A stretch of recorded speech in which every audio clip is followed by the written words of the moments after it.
Sun's out and Lake Area Beats production team is coming to you from Lakewood Hills Park, ready to roll out a new episode. Coming up, White Bear Lake Public Safety partners with local agencies to present an annual event catering to kids. Education never looked so exciting. We'll tell you how the fire department is engaging residents in an extraordinary way. And a police program is providing an eye in the sky that's helping keep officers safe. And Local Veterans Group presents a Memorial Day service honoring a local Army major who died serving our country. Stay tuned, Lake Area Beat starts now.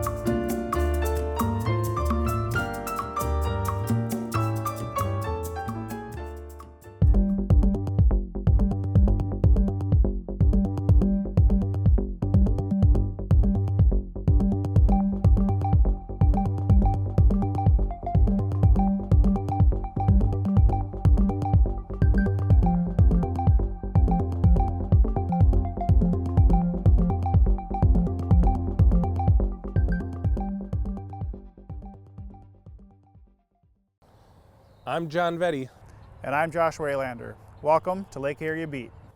What's happening, Josh, in the fire department? The fire department's busy every single day. We have a very new firefighter who's starting with us this week. So we're doing a lot of training, getting her up to speed, which is exciting and fun. We're also doing a couple days of training with our rescue swimmer group with a few other Ramsey County fire departments. So that's a fun training we're doing as well. Sounds like a busy schedule. Yep, we're busy. White Bear Lake is known for its beauty and charm, but that doesn't happen by chance. Our Public Works Department not only beautifies the city, but it keeps things running smoothly 24/7. And they were acknowledged by the public during this year's open house. Here's the story. This is our second annual Public Works Open House. What we're doing is we're showcasing all the equipment that we currently have, where the taxpayers' money is going, and kind of give them a good idea on how we go about our business here around the city, making repairs, plowing snow, to planting flowers. Horticulturist basically manages a lot of the green space around the city. I deal with plants and trees. I deal with the annuals, perennials, native stuff, as well as kind of trickled in a little bit of like the annuals that's not native, I guess, just trying to keep it all alive and healthy. I think it's important to the city because it gets the word out on natural resource management. My son, who is 2, absolutely loves big trucks, and we read stories about big trucks every night. We talk about big trucks all the time, and thought we would come here. Also, my father-in-law used to work for Public Works. We just explain how our equipment works, what it's used for, what exactly we're looking for when we clean and maintain sewers, the do's and don'ts, stuff like that. I would say it's a great opportunity for them to see exactly what we're doing and why we're doing it. Turn valve, we put a key on there that fits over the top. Quarter turn and it's off, just like a ball valve. It's like kind of just something to do to get out of the house and support our community and learn more. I'm really interested to learn more about the composting that you can drop off here and see how to get involved with that. Oh, the farmer's market's awesome. When you come to our market, it's going to be strictly a farmer's market. So your produce, your meats, a lot of that is local. It's all the garbage from the street. Then we have. And that's actually a big vacuum cleaner. I think it's really nice for the community to get an idea of what Public Works is doing for the community and maybe ways in which that we can support. I just enjoy supporting community members and showing appreciation for some of the dirty jobs. So I'm kind of hoping that they see the people that actually do the jobs out there, and we take it real serious around White Bear Lake, keep it functioning properly. Yeah, so the safety of the streets, we couldn't do it without Public Works. They are out there in the snow. They're out there when the weather gets bad, really making sure that the roads are clear for everybody. In addition to everything else, the parks, yeah, they do a lot. They sure do, yeah. It's a lot of stuff that people don't see. They're out there cleaning up after things, after Market Fest, they're cleaning up after that. So we do really appreciate all the work that they do. Yes, thank you to all our partners at Public Works. Every year, the City of White Bear Lake and our fire and police departments join forces with community partners to engage our youngest residents. The annual Touch a Truck event seems to grow every year, and it's helping make memories that hopefully last a lifetime.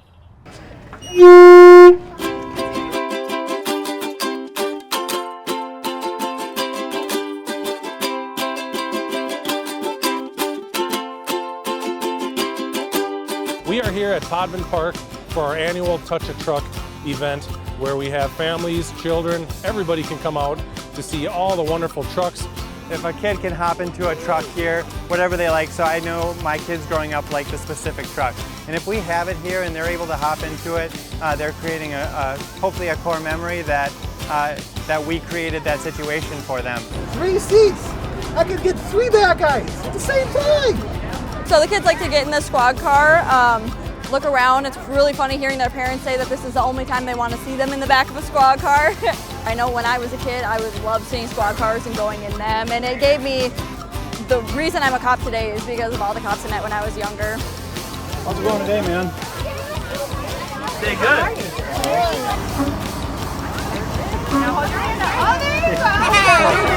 We have our Community Emergency Response Team, also called CERT.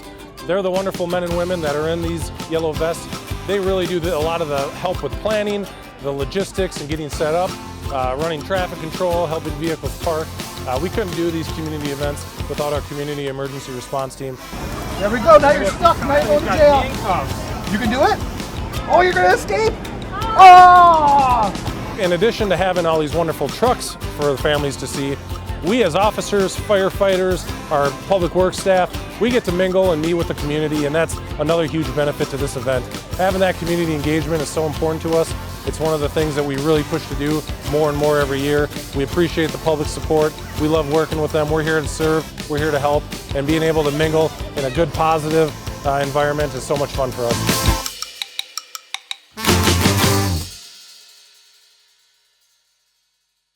Well, Touch a Truck this year, you couldn't have picked a better day for it. The weather was absolutely beautiful, and we had hundreds and hundreds of people come through. Even the adults, seeing all the cool trucks and construction vehicles that you don't normally get to go up close to. Really a huge engagement thing for our community members. And we want to thank the food vendors who donated proceeds to the White Bear Lake Area Food Shelf, and all the money that was raised with the help of Ramsey County Sheriff's Department. We ended up serving food out of their truck, and proceeds went to the food shelf as well, in addition to people bringing in canned and non-perishable items. So great fundraiser for the food shelf as well as a good community event. We already look forward to it next year. Now comes the time in the show where we connect with curious minds. Hot cha cha cha.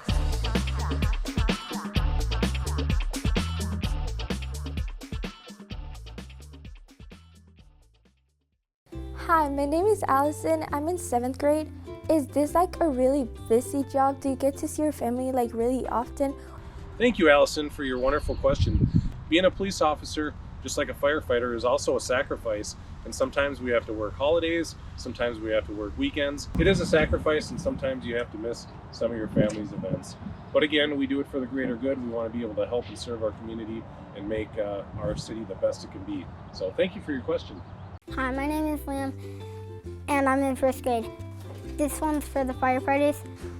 How do you store your water in your fire trucks? Liam, thanks for the question. Most of our fire trucks have water in it. It's in basically a very big tank. Some of them are metal tanks and some of them are plastic, and we can store from 500 gallons up to 1,500 gallons. So depending on what truck it is, we have quite a bit of water, and we use that as we first arrive at the incident to try to get the fire put out or make it go down to be a small fire that we can hook up the fire hydrant. So thanks for the question, and we appreciate it. After a brief pause, the fire department rolled out our Citizens Fire Academy this spring. It gives residents and community members a hands-on opportunity to learn what we do. SCC's camera crew captured an extrication exercise that was a smashing success. Tonight we have our Citizens Fire Academy here, and we are working through all of the firefighter skills for the last few weeks. And tonight we're doing vehicle extrication. So let's go get our gear on, and then we'll come out and put this stuff together. For extrication or getting vehicles apart, we use a lot of different tools. Some of them are small and basic, like a hand axe or a Halligan. And we use those tools on a lot of different fire scenes. But we also are using some powered equipment. So we are using what we call the jaws of life. A lot of people have heard that from Hollywood. So we've got tools that are powered by a generator that are hydraulically driven. So they have very strong power for spreading, compressing. We have a giant set of scissors that can cut through most metals. And with all of these tools together, we'll be able to rip this car apart completely, remove all the doors, take the roof completely off, and give us complete access to the potential patient that would be inside. The group we have in this academy is great. We've got a small number this time. We're hoping to increase that number next time. But a small group, it gives them more opportunity to do the things. They're really into it. They ask a lot of great questions. And they're excited to learn what we're doing each week. We tore apart a car. It was a lot of fun. There's lots of tools that I didn't even realize that these guys use to make it so much easier. I have a much bigger appreciation for what these guys do. Lifting the roof up, I mean, we folded it up like a sardine can. We think it's just a great opportunity for the community members to know what it is that the fire department does. A lot of people assume the firefighters, we just go to fires. Here in White Bear Lake, we provide a lot of other services. We have ALS ambulance coverage 24/7. We are a combination fire department where we have full-time career firefighter paramedics and also paid on-call firefighters that come in and work as well. And a lot of them are from the community and they come and serve as well. We're hoping to build on this group this year and have even a bigger, better academy next year. So if this seems interesting to you, and you'd like to be and get some information about when we will do this again, go onto our website at whitebearlake.org and go to the fire department page and all of the information will be there. I already had a really big appreciation for what these guys do, and I've always wondered what the ins and outs of their job is. So now I get to experience it, and I'm really glad I did. We had a small group this year, so we're really able to get some hands-on deep dive into a lot of the equipment that we have and the services that we provide. So they had a great time, especially with this extrication day. We started with a full car and cut it all apart, tore the roof off, so it was really fun. Yeah, what a wonderful opportunity for citizens to be able to get close up, to their public safety partners, with the fire academy like that. You experience things you normally would never get to see. Yeah. And the police department will also be hosting our Citizens Police Academy this fall. Another great experience that we do annually. Both academies, police and fire. If you're interested in joining, check out the city's website and reach out to us because we'd love to have good members. Law enforcement face the potential for danger every day. A new tool acquired by the police department gives us an eye in the sky to minimize risks. Our content contributor, Nate Hook, has a look at our drone program.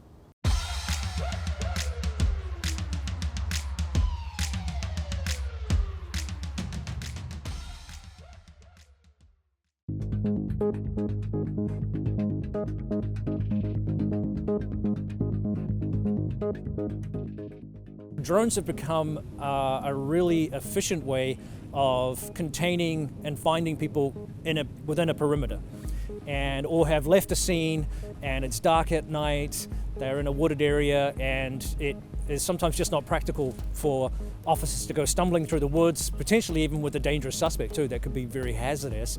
And so that's what you need a canine for, or a drone. We didn't have a drone. So the discussion probably occurred more than a year ago. Got the funding, got the approval, got the drones, everyone was trained up. And so by about October, November last year, some of the people that were already qualified were starting to fly the drones.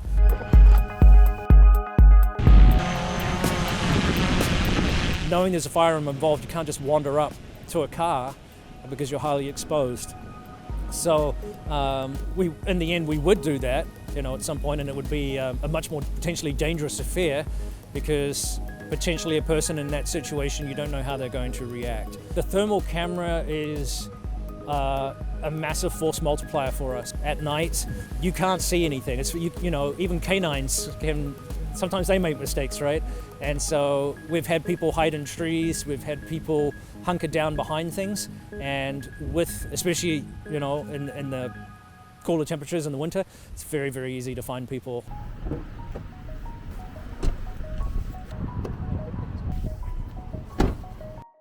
Just as it is used for finding people that have committed crimes, it is also very useful for finding people that are in need of help. So lost children, people living with autism, having a drone available to very quickly deploy in an area within minutes is really, really helpful. When I started 12 years or so, 13 years, I would never have imagined that drones would be something that we would use. You know, it was something sort of more reserved for bigger agencies or the feds. Local agencies wouldn't have those tools available to them. But with the advancements in technology in drones, they're much smaller, they're more capable, they can carry more equipment for the size of them, and they're also affordable. Now it's a practical tool that we can use. They're worth their weight in gold. Yeah, it's great to see our drone program running off the ground. These officers and staff have gone through a lot of training to be able to do it, but now it brings us to places that we normally couldn't see, and we can cover a lot more ground in a short amount of time. Yeah, we've used drones on the fire scene as well, with large fires in wooded areas and wildland where we can get an overhead view. It just gives us a better sense as to what we're up against, and it's a great tool that we have now at our fingertips. Yeah, and I've been on a few missing person calls where that's the first thing we ask for. Can somebody get a drone over, and let's get that thing to work. So it's great to have. Memorial Day is meant to honor and remember the men and women who've died serving our military. And one of White Bear Lake's own was honored during a powerful ceremony at Union Cemetery.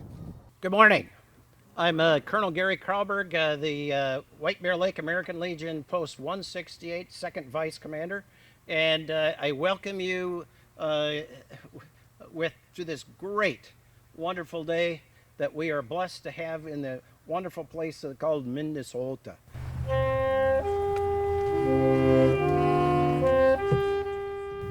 Thank you for everybody for being here today. We're going to gather at the Union Cemetery, honoring the brave men and women who gave their lives in service to our country. On this Memorial Day, we remember not just their sacrifice, but their stories, their families, and the freedom we cherish because of them.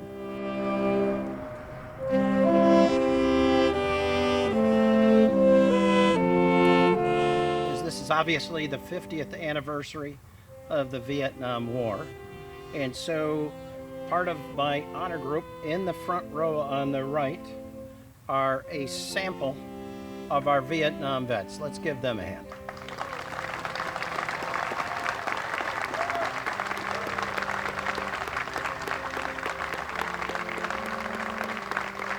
There are 37 individuals from White Bear Lake area who have lost their lives, killed in action, or lost at sea.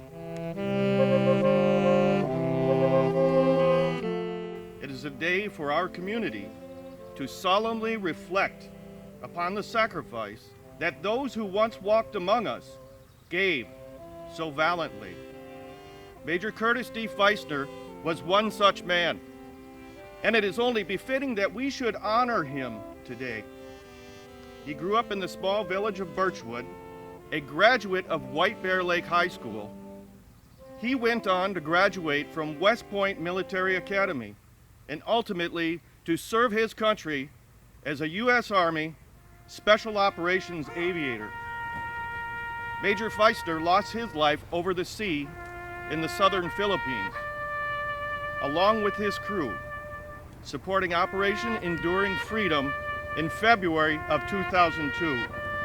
To him and his crew, we should be eternally grateful.